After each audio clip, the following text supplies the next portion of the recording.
Good morning, everyone. Welcome to Visible Live, Season 6, Episode number 10.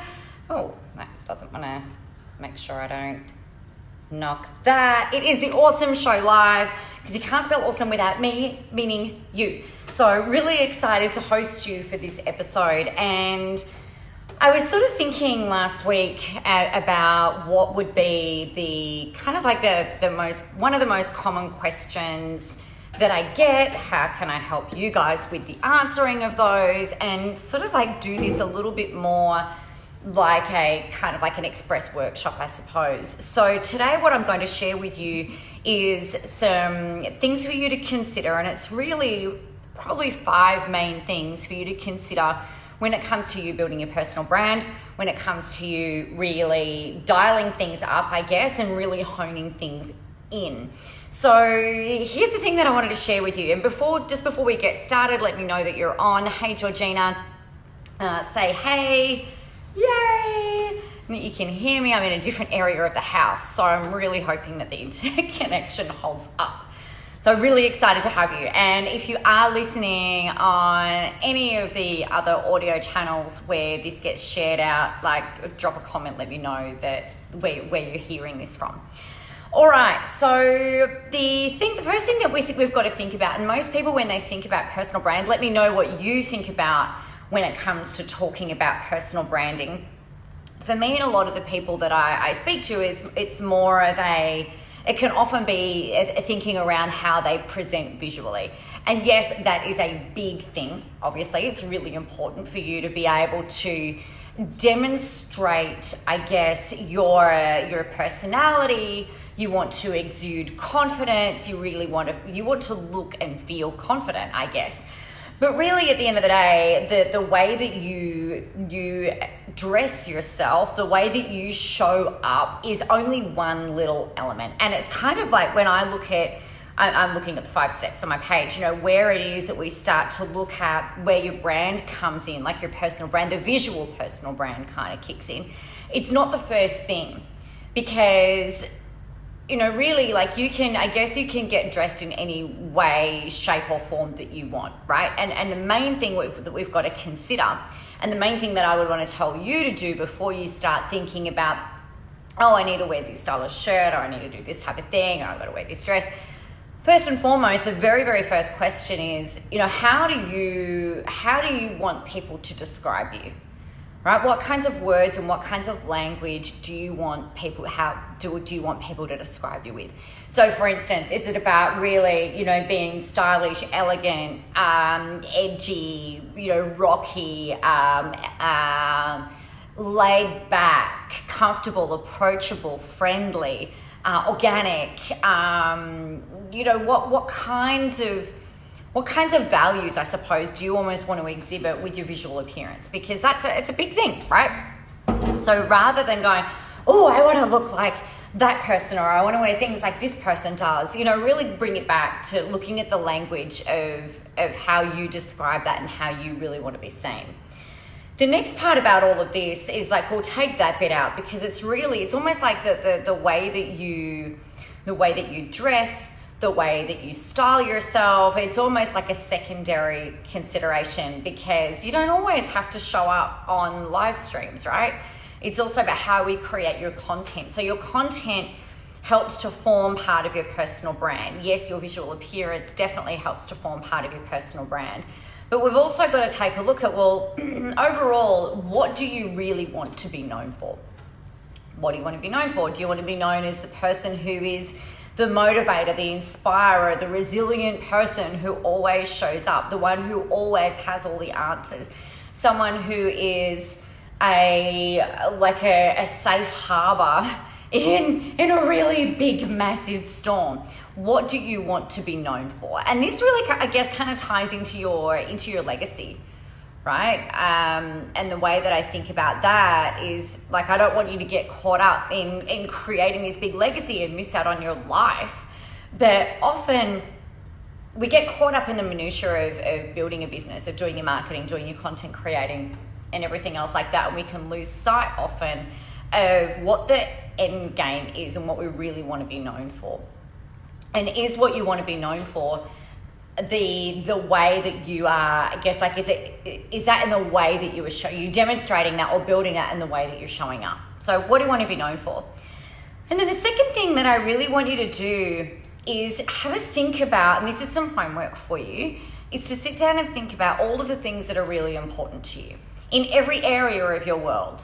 Okay, so one of the activities that I was challenged to do, not last year, but the year before, which I found really, really awesome, was just to sit and brainstorm all of the things that I wanted to talk about, right? And it didn't matter what it was, whether it was about choosing artwork on the wall, whether it's about renovating houses, whether it was about crystals or incense or photography or style or having nails done or going out for morning walks or the games that we play on school holidays with the kids. Like, there's a range of different things that you might want to talk about, or a range of different things that's really important to you. So I would sit down and grab some different colored post-it notes and just start jotting down, or in a notebook, start jotting down all of the things that you can and enjoy talking about. And it can even be the things that you like talking about with your girlfriends or your guy friends or your bro friends. It might be with your parents, or, you know, like, I don't know about you, I have different conversations with my parents to what I might have with my girlfriends. Something like, there's often crossover because we all kind of, have similar interests. But with my parents, I'll often talk about property and investing and different strategies for that. With my girlfriends, it's talking a bit more about, what's going on in our world. So it's a bit of a different thing. With other particular friends that I've got, it's definitely where we're often talking about money blocks or creativity blocks or, dealing with feeling overwhelmed or dealing with our massive to-do list and our client loads. Other friends, I'll talk about energy work and energy healing and crystals and prosperity and all of that really cool stuff. So, just list out all of the things that you love to talk about. Right? So that's your homework activity. So that's really step one. What do you want to be known for? And what's really important to you? Okay, they're the first two things. The second step that I really want you to think about is with your work, right? So with what it is that you're selling. What are you guys selling? Type it in and let me know what it is that you're selling. Because if I can make this a little bit more workshoppy for you, then I'm really happy to do that. So think about something that you might be selling, and I'll use a bit of an example of perhaps someone in here. So if you are selling if you're selling piano lessons, right? Let's use Jo because she jumped on. I've just seen her name pop up in the thing. So you're selling piano lessons. That's really awesome. So if we think about all of these, and this is after you've done the homework, you have all of these post-it notes written out. I want you to categorize them into kind of like a business or energy or mindset or empowerment or like whatever the categories are. Like mine were like energy healing, marketing, there was social media stuff, there was a big, huge mindset, like massive mindset stuff, personal development stuff. So what I would encourage you to do is to put all of those post-it notes into lump them into similar categories. From there, I want you to have a look at the big three kinds of main categories of what you're talking about and see how they interlink. So for me, the thing that I look at is we've got the first thing, if I distill all of that out, the first thing that I get you guys really, really clear on is you, right? What makes you so different? What are your strengths? What's your experience? Who are you? What are you all about? So it's really comes down to your identity, your point of difference. So that's the first thing that I usually work through with you guys. And then the next thing would be audience, right? So one of the things that I am ridiculously passionate about talking about is working with people who you like, that you love, that you'd walk over hot coals for, that you could work with all day, every day. And you might get tired, but you don't get tired of them, right? You don't get tired of the people. You don't get tired of that individual. You might get a bit tired from the work and the energy that gets put into doing that work, but essentially it's you know, they're the people that you want to be able to work with, right? And then the next thing, once you nail those two things, that's when we start building presence. That's when we start really getting into the content creation. And all of that is how we build personal brand. So for me, like if I look at creating 3 main pillars, okay, so this is what you want to think about. If there were 3 main pillars of things that you that help like filter people through into your overall stuff, like your overall service delivery or your product or service, what is it that would be? So if you're a family lawyer, for example, what are the 3 main pillars that you would bring people through? It would be identifying where people are at, perhaps identifying what their goals are, you know, what is it that they really, really need and what they need to do. And then the next step would be action, right? If you are the piano teacher, like I was talking about, the first step might be about, again, you know, getting clear on what your goals are. And the next one might be about mindset. So I don't know if any of you have learned to play a musical instrument.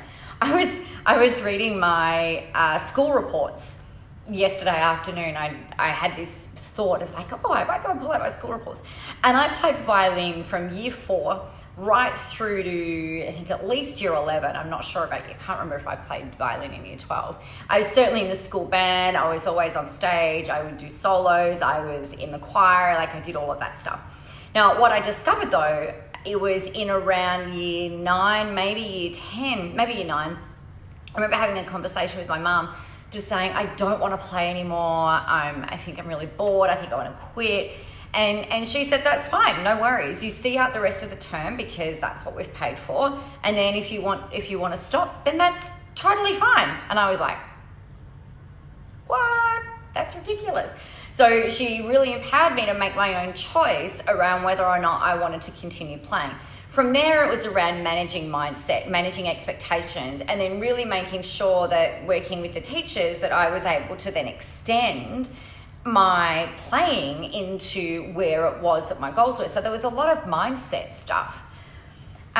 Even like mindset's everything, right? And I really think that probably in all of your businesses, you're going to have one of your foundations, like one of your 3 pillars is probably going to be mindset, because mindset ripples through absolutely everything.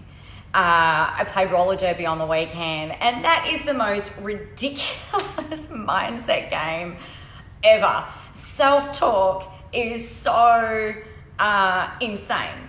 Right? Like I was just like, no, I can't do that. No, I can't do that. No, I can't do that. And I'm too scared to even try because I don't want to look like an idiot and, you know, this, that, and the other. And, you know, that's a whole other conversation. But really, like if you think about your 3 pillars, what are your 3 pillars? And if you imagine that they intersect, so you build this kind of like Tribeca code, Tribeca circles, concentric circles. What are those 3 things? And then when you've got those 3 things, when they all come together, you'll have something that meets in the middle. And that's your, like the transformation right there.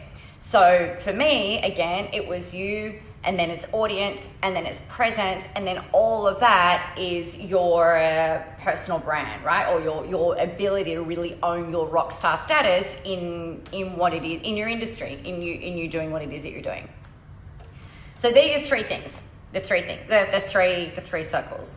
So step number 3, the thing that I think is really important is not having the same freaking boring ass marketing message that everybody else has and does, or the same taglines that everybody has and does. You know, really, if we boil it all down to it, I'm a business coach, business mentor specializing in online marketing. Yawn. Are we all asleep yet? Like, yawn. I'm asleep. I find that so freaking boring. What I find really exciting is thinking about, what I love to do and what I'm really amazing at doing is putting my fingers inside people's brains and pulling out some of this really cool, good stuff that you can mush together and then go out and use that as content or use that for positioning online, like really being able to unpack your zone of genius and the magic inside your brain and then using that to create visibility. I love doing that. That is so much more exciting. I think, I don't know about you, but I think that is so much more exciting than saying, I'm an internet marketer. I help people be visible online. If I want to be put into a box, and it does depending on the conversation, that I might say, I love putting my fingers inside of people's brains. Alternatively though, if I'm talking to someone and I'm just like, I don't even want to have a conversation with this person, I'm not really very interested, I'll just say, I'm an online marketing specialist. And then I'll fall asleep. So the thing that I want you to think about is the first part of this. So this is around your marketing message, right? So step number 3, marketing message. I want you to think about the kinds of things that you love to do. So what do you love to do outside of work? What kind of hobbies do you have? And why do you like them? Right? So for me, I love roller derby. I know Georgina is like, she's put a laughing smiley emoji. I'm glad that you guys can hear me. It's like sometimes I feel like no one can even hear me and I'm just sitting here talking to myself. So I appreciate the interaction. Thank you. The reason I love roller derby is for the adrenaline. I also love the mind game that sometimes I hate it, but most of the time I love it. The ability to really be able to stretch myself, push myself, and achieve things that I didn't think were even possible. I think that's really cool. One of the things that I love about snowboarding is the same thing. It's like it's a physical activity and there's a whole lot of fear in there. And yet I find ways of being able to kind of step it up and overcome some of those fears. So what hobbies do you have and why do you like them? Because then what you can do is start to weave that sort of theming almost through what it is that you do. So I love adrenaline. I love music. Music has always been such a massive part of my world. Right from being a young kid, I would put on performances, always singing, dancing, carrying on, all that kind of thing. Always imagined myself on stage or on television or in the movies, all of that type of thing. Except I hate having to speak other people's words. So, acting kind of became a bit of a problem because I don't want to play someone else. I want to play me, which is kind of funny. So like all of that stuff has always been around for forever. So that's really where, like, for this year, I wanted to really embody more of this badass kind of rock star vibe. And that has rippled through all of my marketing messaging, right? So your marketing message really, I want you to think about the things that you love to do and why you love to do them, and how we can really step through into creating this marketing message. So the first thing that I want you to do in terms of breaking this down is decide and work out what the 3 big problems are that your people have. My audience generally stressed, overwhelmed, and time poor. Like they're the three big problems that you guys have, right? When it comes to putting out marketing, creating content, being visible online, and using all of that in order to be able to make money. So what are the 3 big desires that your people have? How do they want to feel? Do they want to feel inspired, motivated, clean, fit, healthy, energized, empowered, free, flexible? How do they really want to feel? So the 3 big desires. And then the next stage is but they. Okay, so my audience, so the way that I would frame this would be, if you're, and this is more for your work, right? This is not something you're necessarily going to go to market with, but it will help form your messaging that ripples through everything that you do. So what are the 3 big problems was the first step. So the 3 big problems that people have is that they're stressed, overwhelmed, and really time poor. And ultimately what they want is they want to feel confident, they want to have a plan, and they want to know what it is that they need to do and when they need to do it. Because this all creates certainty, it creates clarity, and it creates confidence. But they. And I want you to list, so the next step is like but they. And I want you to list all of the reasons, the objections, and the excuses about why they haven't done this yet.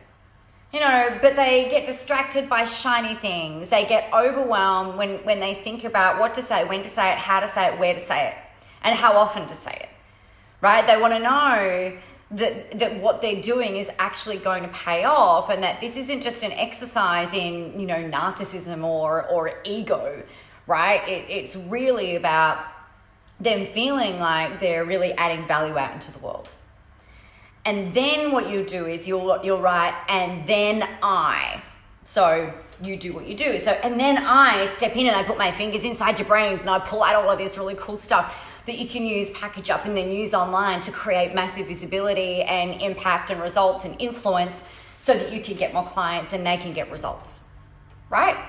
So the first thing is to work out what you're passionate about, what kinds of books do you like to read, what movies do you like to watch, what hobbies do you like to do, that kind of thing, and why do you like to do them? Is it, again, like it might be around because it's relaxing and calming and chilling and whatever else. Then list out the 3 big problems that your people have, and then the 3 main desires that your people have,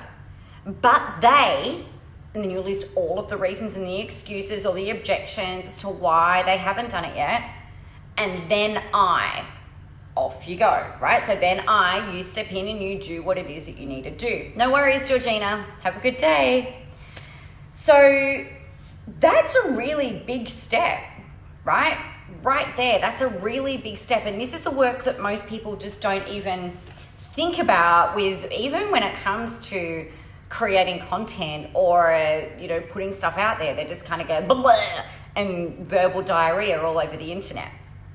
So once you've got all of that down, then you can see, right, from a personal branding perspective, because your personal brand is the sum of everything that you do, right? It's not just the content you create. It's not just the Facebook live streams that you do. It's not just the picture quotes that you put up or the memes or the videos that you share. Your personal brand is the sum of all of who you are.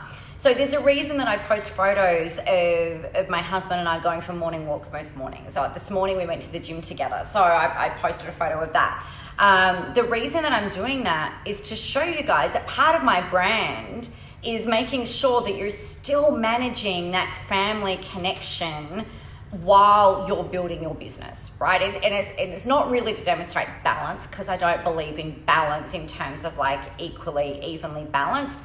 I believe that balance is that I think it works best that you kind of go like all in right now with what it is that you're doing and really just kind of freaking own that. Was that Melinda Hurd? Who just did that? Who just did that little emoji there, that little like emoji? I saw the tiny little the little face like go shung, shung, shung, shung, shung. And then I didn't see who that was. And your name didn't come up. I think it was Mel. Hello, whoever it was, thank you for letting me know. It was you. I thought it was your photo. I thought it was your profile photo. Yes. Hello. So we've got all of that, right? And then the next thing that we want to do is to start looking at creating content. Creating content that really enhances, showcases you and who you are, as well as solves these problems that we've identified for your audience, and then start adding value out into the marketplace, right? So your brand, I guess the currency of your brand isn't standard. It's not just about your visual appearance, or that can go a long way in whatever way, shape or form that is. So you've got all of that. And then everything that you put out there helps to really like solidify your personal brand. When you really want to, I guess, step it up a notch, this is where, as we were talking right at the very start, that's when I would start to kind of go, all right, now I've got all of that down. How am I going to physically demonstrate these values? How am I going to physically demonstrate my, who I am through my visual appearance? And this is where the way that you look matters. The way that you look online matters. Now, I'm not saying that you have to be glam. I'm not saying that you have to be anything or anyone else except for you.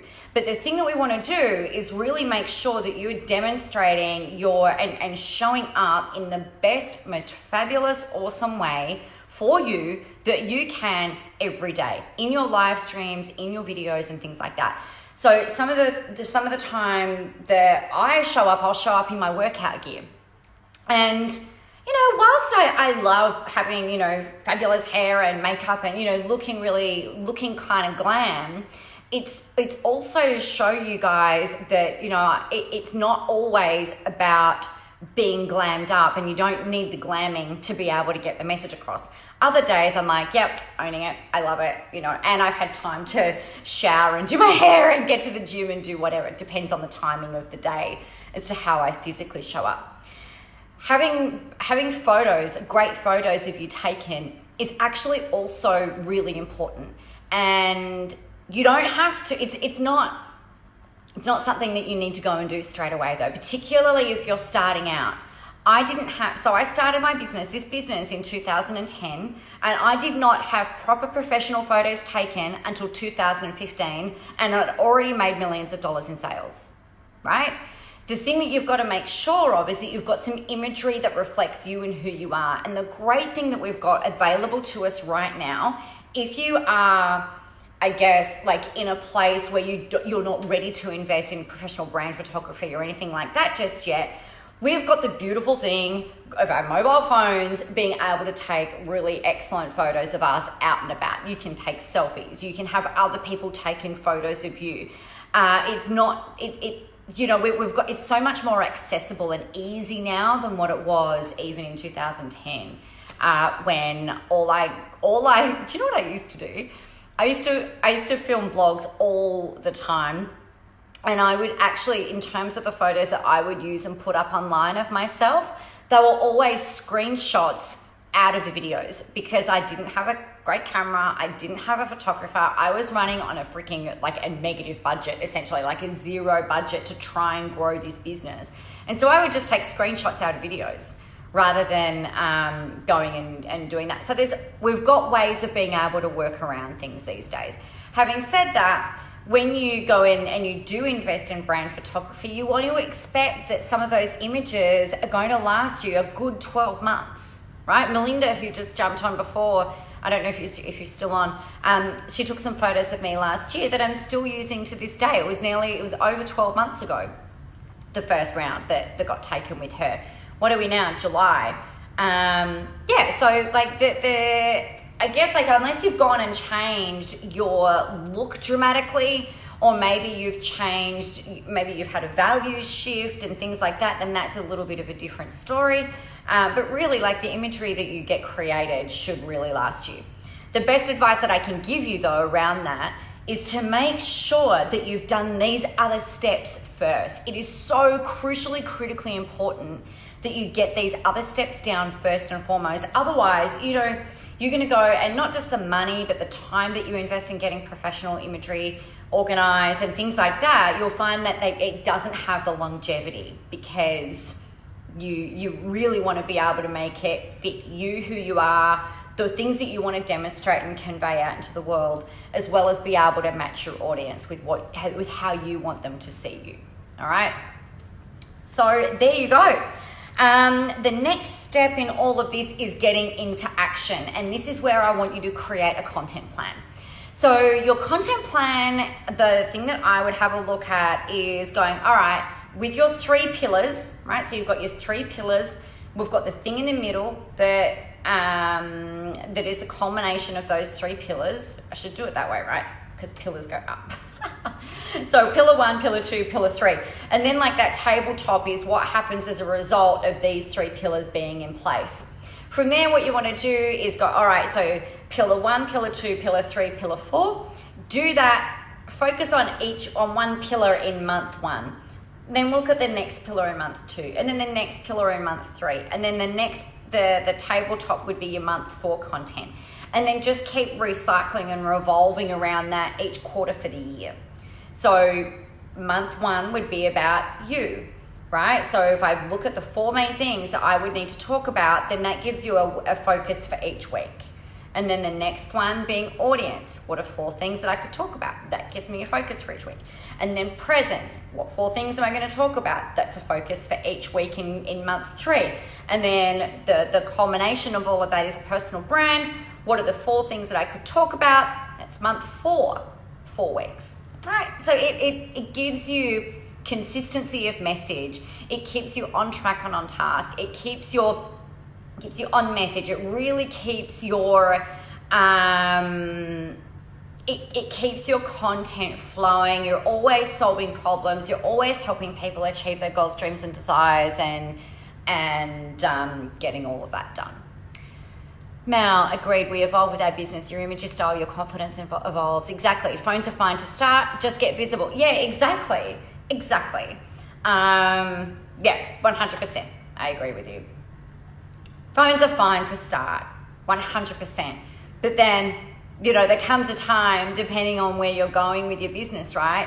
With what it is that you're going to do to then step it up to the next level. And often that stepping up to the next level, a really good way for you to really commit to that leveling up is having some imagery, having a style that really kind of like helps you embody that next level up, right? So yeah, I agree. Awesome. So that's a really kind of, I told you it was going to be express personal branding today. So I trust that that's helpful. If you've got any questions about any of this, make sure you let me know. Super happy to answer questions for you. Otherwise, go and get cracking on the homework for this. It is super insightful. It will be absolutely helpful for you. And I can't wait to hear what you guys all come up with as a result of it. If you're wanting to expand on all of this, then this is some things that we're going to be talking about in Visible Live. Market yourself like a rock star, of course, because it's badass. You can find out more about that at www.nicolamoras.com.au/rockstar. All right, get out there, go do the homework, and have fun doing it. Remember, the world is ready for your brand of awesomeness. Oh, you're welcome, Mel. It's my pleasure. Thank you. Have a great day, everyone. I am on live tomorrow morning at 11 a.m. with the Coffee Run Live. It is Q&A Wednesday. So if you have any questions, make sure you message me, and I'd be honored to be able to answer them for you. Take care, go rock it out, and I'll chat to you tomorrow. Bye.